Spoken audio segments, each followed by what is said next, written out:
Hello everyone, આજે આપણે બનાવવાના છીએ હોટેલ જેવી ટેસ્ટી અને ફ્લેવરફુલ દાળ તડકા સાથે પરફેક્ટ જીરા રાઈસ. ઘણીવાર આપણે ઘરે પણ સેમ ઇન્ગ્રીડિયન્ટ્સ અને એ જ મસાલા યુઝ કરીએ છીએ, છતાં દાળનો ટેસ્ટ હોટેલ જેવો નથી આવતો. એનું મેઇન રીઝન હોય છે દાળની કન્સિસ્ટન્સી, મસાલાનું બેલેન્સ અને સૌથી ઇમ્પોર્ટન્ટ પરફેક્ટ વઘાર. તો આજે હું તમને બતાવીશ કે નાની નાની ટિપ્સથી ઘરે જ હોટેલ જેવી ફ્લેવરફુલ દાળ તડકા કેવી રીતે બનાવી શકાય.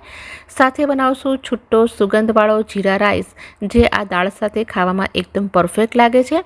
તો ચલો શરૂ કરીએ આજની ઇઝી અને ટેસ્ટી દાળ તડકા વિથ જીરા રાઈસની રેસીપી. હોટેલ સ્ટાઇલ દાળ તડકા બનાવવા માટે મેં 1 કપ તુવેર દાળ લીધી છે. જે મેઝરમેન્ટ હું તમને બતાવી રહી છું અને જે કોમ્બિનેશનથી આજે હું દાળ બનાવવાની છું, તેનાથી એવો જબરજસ્ત ટેસ્ટ આવશે કે ત્યાર પછી તમે હોટલમાંથી ઓર્ડર કરવાનું ભૂલી જશો. સાથે જ એડ કરશું 1/4 કપ મગની દાળ. મગની દાળ નાખવાનું રીઝન એટલું જ કે હેલ્ધી પણ હોય છે અને સાથે બાઇન્ડિંગ પણ આપે છે. હવે એડ કરશું ચણાની દાળ.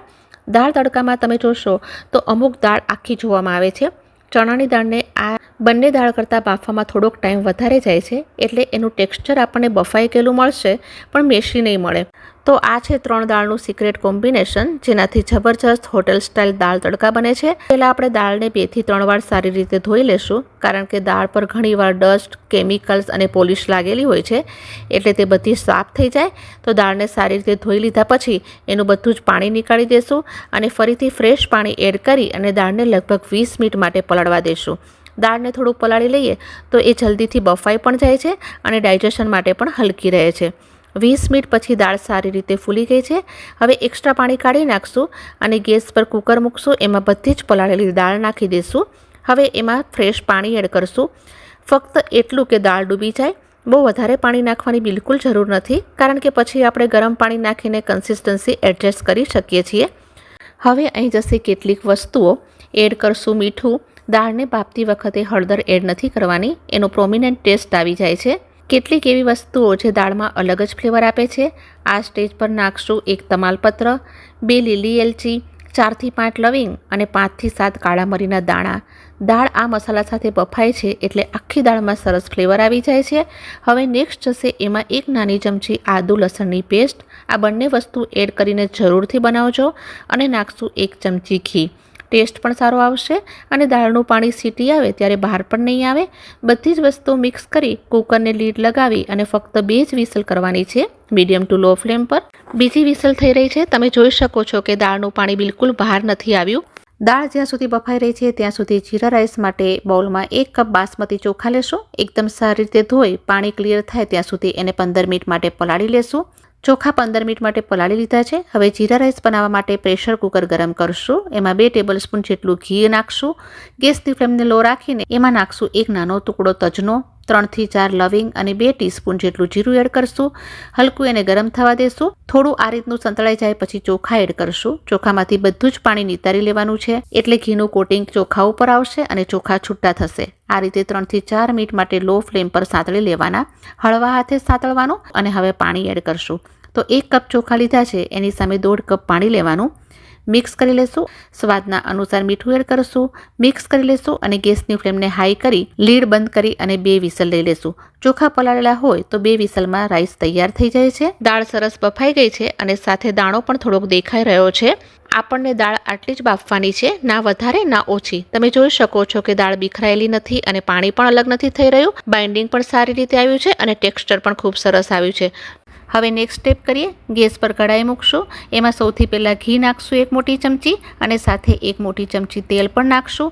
તેલ નાખવાથી દાળમાં શાઇન આવશે. ઘી ગરમ થાય એટલે એમાં નાખશું 1 નાની ચમચી જીરું. જીરું થોડુંક ચટકવા લાગે એટલે એમાં નાખશું 1 નાની ચમચી આખા ધાણા, જેને થોડા દરદરા રીતે કૂટી લીધા છે. હવે એની અંદર નાખશું હિંગ. હિંગ જરૂરથી નાખજો, કારણ કે હિંગની ફ્લેવર દાળમાં ખૂબ જ સરસ લાગે છે. હવે એડ કરશું 2 ડુંગળી, જેને મેં બારીક ચોપ કરી છે. બધી ડુંગળી એમાં નાખી દઈશું અને ફ્લેમ હાઈ કરી દઈશું. હાઈ ફ્લેમ પર ડુંગળી હલકી સોનેરી થાય ત્યાં સુધી એને સાંતળશું.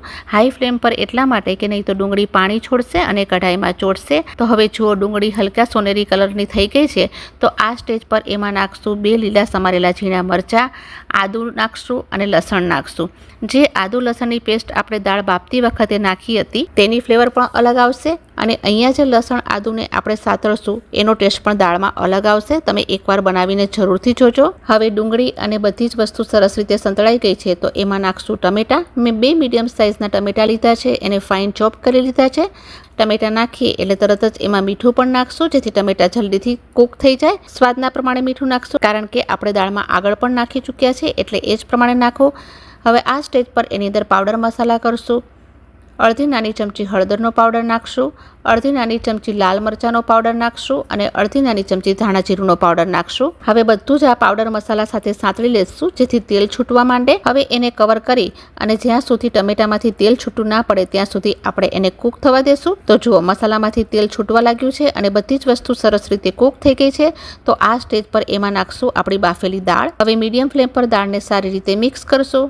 જુઓ દાળ એકદમ સરસ લાગી રહી છે અને વધારે ગાઢી લાગે તો ગરમ પાણી નાખીને કન્સિસ્ટન્સી એડજસ્ટ કરી લો. તમને દાળ રોટલી નાન સાથે ખાવાની છે કે રાઈસ સાથે એ પ્રમાણે કન્સિસ્ટન્સી રાખો. હવે એને કવર કરી અને 5 થી 6 મિનિટ માટે સ્લો ફ્લેમ પર ઉકળવા દેશું. જ્યાં સુધી દાળ ઉકળે છે ત્યાં સુધી ફટાફટ બનાવીએ સિક્રેટ વઘાર. ઘી ગરમ થાય એટલે એડ કરશું સ્લાઇસમાં કટ કરેલી ડુંગળી. ડુંગળીને હાઈ ફ્લેમ પર ગોલ્ડન બ્રાઉન કલર આવે ત્યાં સુધી સાંતળવાની છે. લગભગ 2 થી 3 મિનિટમાં ડુંગળીનો કલર ચેન્જ થઈ ગયો છે તો એમાં એડ કરશું કઢી પત્તો. ગેસની ફ્લેમને લો કરશું અને સાથે લાલ મરચાંનો પાવડર એડ કરશું. મિક્સ કરી લેશું અને તરત જ ગેસની ફ્લેમને બંધ કરી અને આ વઘાર દાળ ઉપર નાખી દેશું. આ કામ ખૂબ જ ઝડપથી કરવાનું છે કારણ કે વઘારની સુગંધ ઇન્ટેક્ટ રહેવી જોઈએ. તરત જ એમાં લીંબુનો જ્યુસ એડ કરશું અને કોથમીરથી દાળને ગાર્નિશ કરશું. તો જુઓ દાળ બની છે ને એકદમ હોટેલ સ્ટાઇલ. જરૂર બનાવજો કારણ કે રોજની દાળથી આપણે પણ બોર થઈ જઈએ છીએ. તો તમે જોઈ શકો છો કે દાળનો દાણો પણ દેખાઈ રહ્યો છે. દાળમાં પ્રોપર બાઇન્ડિંગ પણ છે, પાણી પણ નથી અને કલર અને કન્સિસ્ટન્સી એકદમ પરફેક્ટ છે. તો લો તૈયાર છે આપણી હોટલ સ્ટાઇલ દાળ તડકા. સ્પેશિયલ સિક્રેટ ટિપ્સ અને ટ્રિક્સની સાથે તમે એને જીરા રાઈસ સાથે, નાન સાથે, રોટલી કે ફુલકા સાથે એન્જોય કરી શકો છો. ચોખાને પણ ચેક કરી લઈએ. પરફેક્ટ એવો છૂટો રાઈસ કુકરમાં બનીને રેડી થયો છે. હજુ ઘણો જ ગરમ છે. તમે એને હલકું ઠંડો થવા દેશો તો ચોખાનો એક દાણો છૂટો થઈ જશે. દાળ તડકા અને જીરા રાઈસને સર્વ કરી લઈએ. આ વખતે આ કોમ્બિનેશનથી બનાવજો તો તમારી દાળ તડકામાં પણ ખૂબ જ સરસ સ્વાદ આવશે અને ખાધા પછી કોઈ પણ નહીં કહે કે આ દાળ તમે ઘરે બનાવી છે. તો ફરી મળીશ નવા વિડીયો સાથે. Till then take care and thanks for watching.